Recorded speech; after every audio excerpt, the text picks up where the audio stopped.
திரு பொங்கலூர் மணிகண்டன், நீங்க குறுக்கிட விரும்புனீங்க. உங்களோட குற்றச்சாட்டு என்ன, அது கேளுங்க. நம்ம சுருக்கமா போயிட்டு அடுத்தடுத்த கேள்விகளுக்கு போறேன்.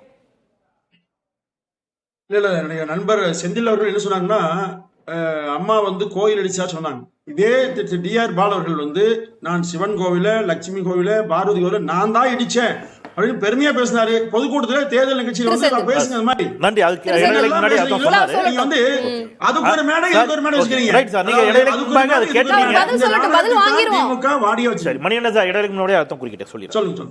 டிஆர் பாலு பேசி அந்த முழு பேச்சையும் பார்க்காம ஒட்டி வெட்டி இவங்க பரப்புனாங்க. ஒன்று அவர் சொன்னது, அவர் நெடுஞ்சாலைத்துறை மற்றும் கப்பல் போக்குவரத்துறை அமைச்சராக இருந்தபொழுது நெடுஞ்சாலைத்துறை விரிவாக்கத்திற்காக நாட் ஒன்லி கோயில்கள், கல்யாண மண்டபம், ஸ்கூலு, வீடு, பள்ளிவாசல் எல்லாமே தான் அகற்றப்பட்டுச்சு. அப்படி பார்த்தீங்கன்னா தீவிர ஆர்எஸ்எஸ் உறுப்பினராக இருக்கக்கூடிய, ஆர்எஸ்எஸ் மிக முக்கிய மூத்த உறுப்பினராக இருக்கக்கூடிய டாக்டர் ராமசுப்ரமணியன் நேற்று ஒரு குற்றச்சாட்டு சொல்றாரு. என்ன சொல்றாரு தெரியுமா? விஸ்வ இந்து பரிஷத்தினுடைய அகில உலக தலைவர் அசோக் சிங்கால் சொன்னார், நவீன அவுரங்கசீப்னு. யாரை சொன்னாராம்?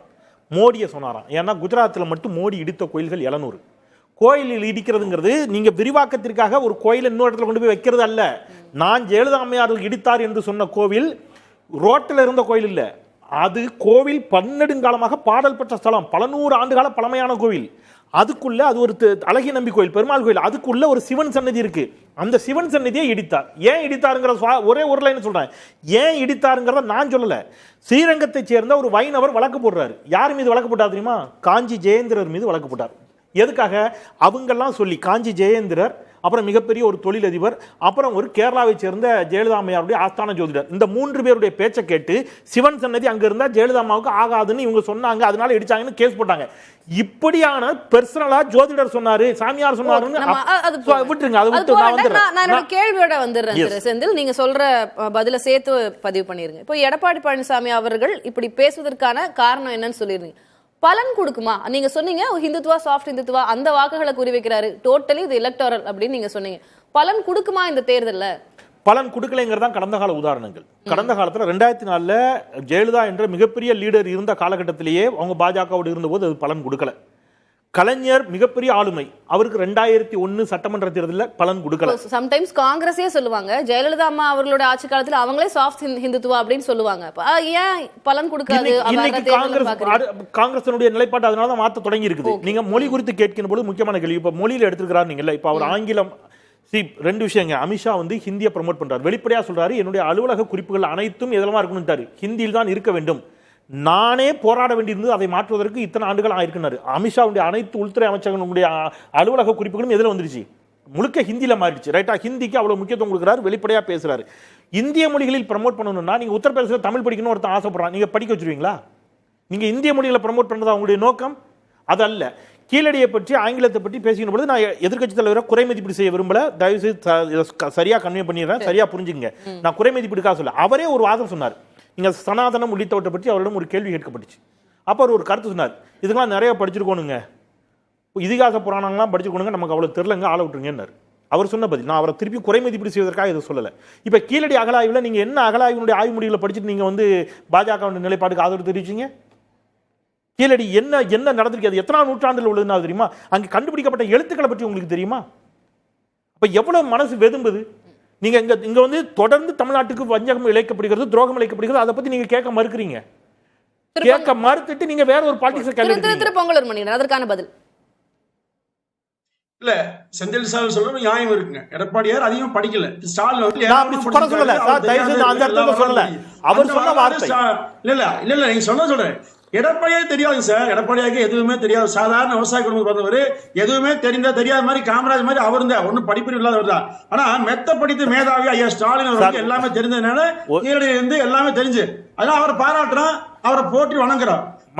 ஒரு வார்த்தை, வித் யுவர் பெர்மிஷன் ஒரு வார்த்தை, ஒரே ஒரு வார்த்தை, வித் யுவர் பெர்மிஷன் ஒரு வார்த்தை. இல்ல நீங்க எடப்பாடி பழனிசாமி அவர்களுடைய கல்வி தொகுதி பற்றி நான் குறை மதிப்பீடு செய்ய விரும்பல. அவருடைய அரசியல் அனுபவம் பெரியது, அதுல எனக்கு மாற்று கருத்து இல்ல. நான் தான் சொல்லிய போதே சொன்னா சரியா புரிஞ்சுக்கன்னு. அதுல எனக்கு அவரை குறை மதிப்பீடு செய்ய விரும்பல. அவர் ஒரு எதிர்க்கட்சி. ஆனா தயவு செய்து பெருந்தலைவர் காமராஜரோடு யாரையுமே ஒப்பிட வேண்டாம். நான் நாட்டுல எடப்பாடியார் யாரையுமே ஒப்பிடாதீங்க. நீங்க போற போக்குல படிக்காததுனாலே பெருந்தலைவர் காமராஜரோட நீங்க எடப்பாடி பழனிசாமி கொண்டு போய் படிக்காத எல்லாரும் காமராஜர். நான் சொல்றது என்னன்னா, பெருந்தலைவர் காமராஜரும் இப்படிதான் பேசுனீங்க. அவர் கண்டபடி எடப்பாடியார் திட்டினீங்க. அவர் வந்து இந்த வாதையை சொல்ல விரும்பல. அத்தனை வாதி கருணாநிதி அவர் பேசினாரு.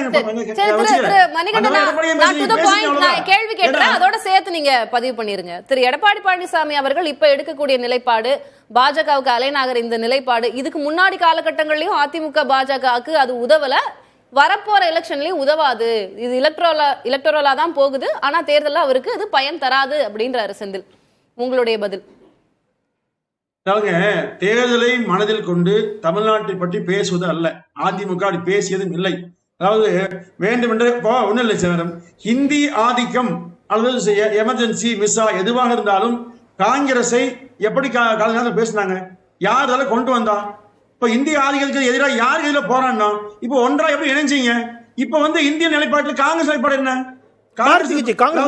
தெரியாது போறான்னு சொன்னா ராஜிய ஒத்துப்பாரா? ஒத்துக்கிட்டாரு. ராகுல் காந்தி சொல்லிட்டாரு ஹிந்தி தெரியாம போறான்னு. ராகுல் காந்தி சார் செந்தில் சார், இது அரசியல். ஒரு நிமிஷம் சார், இது அரசியல் சார். காங்கிரஸ் அழிஞ்சு போச்சு, மீட்டெடுக்க ஏமாத்துறாங்க, அதுதான் அரசியல். யாரும் தெரியாது. அப்ப அன்னைக்கே உறுதியா இருந்தீங்க. இப்போ கடைசி காலத்து வரைக்கும் உறுதியா காங்கிரஸ் இருந்தது, இன்னைக்கே மாறிச்சு. காங்கிரஸ் நீ வரவே வராங்க, ஓரத்துல வழியெல்லாம் பேசுறாங்க. அதிமுக அப்படி அல்ல. முதலே சொன்ன மொழியை வைத்தோ, இனம் திராவிட இனத்தை வைத்தோ அல்லது வேற எந்த கடவுளை வைத்துக் கொண்டோ அரசியல் செய்வது அதிமுக நோக்கம் அல்ல. நீங்க கீழே சொன்னீங்க அகழ்வாராய்ச்சியை அதிமுக செய்தது, ஆனால் அரசியல் ஆராய்ச்சியை திமுக செய்கிறது. இந்த நிலைப்பாட்டில் அதிமுக மத்திய அரசு அது எந்த அரசாக இருந்தாலும்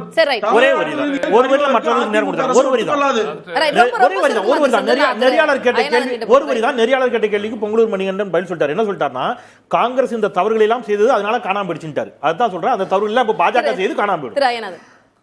கீழடியை பொறுத்த வரைக்கும் 2 கட்ட அகழ்வாய்விற்கு அப்புறம் அமர்நாத் ராமகிருஷ்ணா மாற்றப்பட்டது. அதுக்குள்ளே 5000 ஃபாசிலைஸ்டு ரிமைன்ஸ் எடுத்தாச்சு.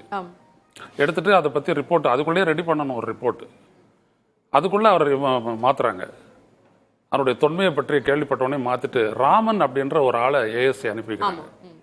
அவர் என்ன சொல்றாரு அப்படின்னா, இதுக்கு மேல கீழடியில அகழ்வாய்வு செய்யறதுக்கு ஒன்றும் இல்ல, க்ளோஸ் பண்ணணும்னு சொன்னாரு. எதிர்த்தாங்களா இவங்க? எல்லாரும் போராடணும். நாங்கெல்லாம் மதுரையில் நின்று தமிழர் தேசிய முன்னணி சார்பாக போராடி கடுமையாக கேட்ட போது அப்போ இந்திய ஒன்றிய அரசை பார்த்து நாங்கள் கேட்ட கேள்வி என்ன, தமிழனுடைய தொன்மை வெளிப்படுவதில் உங்களுக்கு என்ன வருத்தம்?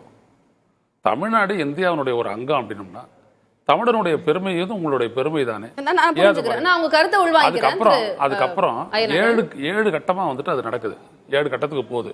அதுக்கப்புறம் கொந்தகை இதெல்லாம் சேர்க்கப்படுது. இதெல்லாம் சேர்க்கப்பட்டு அதன் பிறகு அகழ்வாய்வெல்லாம் நடத்தி அதன் பிறகு அனுப்பப்பட்ட அந்த எச்ச சொச்சங்கள், அது அப்புறம் கார்பன் டேட்டிங் அனுப்பப்பட்டு உறுதி செய்யப்பட்டு வரும்பொழுது ஏஎஸ்ஐனுடைய தலைவர் சொல்றது என்னன்னா, ஒரு சாதாரண மனிதனுக்கு சொல்ல வர 2800 வருஷம்ன்றது ரொம்ப அதிகமா இருக்குது. நீங்க ஒரு 2300 சொன்னீங்கன்னா ஏத்துக்கலாம். இது நாட் பார்கெனிங் மேட்டர். இல்ல புரியுது. கார்பன் டேட்டிங் நம்ம போகாம நான் கேக்குறேன், இல்ல நான் அடுத்த சுற்றுக்கு 2 பேரும் டைம் கொடுக்கணும். இல்ல டைம் கொடுக்கறத பத்தி இல்ல. நான் என்ன சொல்ல வரேன்னா, ஒரு எதிர்க்கட்சி தலைவர், ஒரு முன்னாள் முதலமைச்சர், தமிழ்நாட்டினுடைய பெருமை, தமிழ்நாடு வந்துட்டு இழப்புக்கு ஆளாகுது அப்படின்னும் போது உங்களுக்கு அந்த எதிர்க்கணும்ன்ற ஒரு எண்ணம் வரணும் இல்ல. நான் புரிஞ்சுக்கிறேன், அந்த ஆதங்கத்தை நான் புரிஞ்சுக்கிறேன். இப்ப இபிஎஸ்னுடைய அந்த நிலைப்பாடு பலன் தருமா? இந்த எலெக்ஷன்ல அவருக்கு பலன் தருமா? எலக்டோரல் பாலிடிக்ஸ் தான் சொல்றாரு. அவர் நம்புறது பிஜேபி, அவர் நம்புறது அமித்ஷாவை, அவர் நம்புறது அவங்க பண்ணக்கூடிய குறைந்தபட்ச பலனாவது இருக்குமான்னு கேக்குறாரு. அதெல்லாம் இல்ல, அவர் பார்க்கலாம். அது தமிழ்நாடு அவரான்றது பார்த்துக்கலாம். ரெண்டாவது விஷயம் இன்னும் நாம இவிஎம் எல்லாம் இருக்குது. அப்புறம் நான் குறிப்பா ஒரு விடயத்தை நான் சொல்ல வரேன். நீங்க தமிழ்நாட்டு மக்கள் முடிவெடுக்க போறாங்க. இங்க இந்துக்கள் அப்படிலாம் பேசுனாங்க. தமிழர்கள் தான், தமிழர்களுடைய வழிபாடு தான். தமிழருடைய வழிபாட்டை வந்துட்டு இந்து வழிபாடுன்னு சொல்லி இந்துக்கள்னு சொல்லி சொல்றதுக்காக பாஜக மேற்கொள்ளக்கூடிய முயற்சி தான் இங்க நடக்கக்கூடிய அனைத்தும், நாளை நடக்கக்கூடிய அந்த மாநாடும். எனவே அதை புரிஞ்சுக்கிட்டு பேசணும். நம்ம இவங்களை சும்மா வாழ்த்திடக்கூடாது. இவங்களுடைய நோக்கம் ஆன்மீகம் கிடையாது. ஆன்மீக நோக்கமா இருந்ததுன்னா அந்த ஆன்மீகம் படி என்னது? அது கூட்டணியில் இருக்கிற எடப்பாடி பழனிசாமி அப்படி பேசுவாரா? நம்ம தொடர்ந்து பேசலாம்.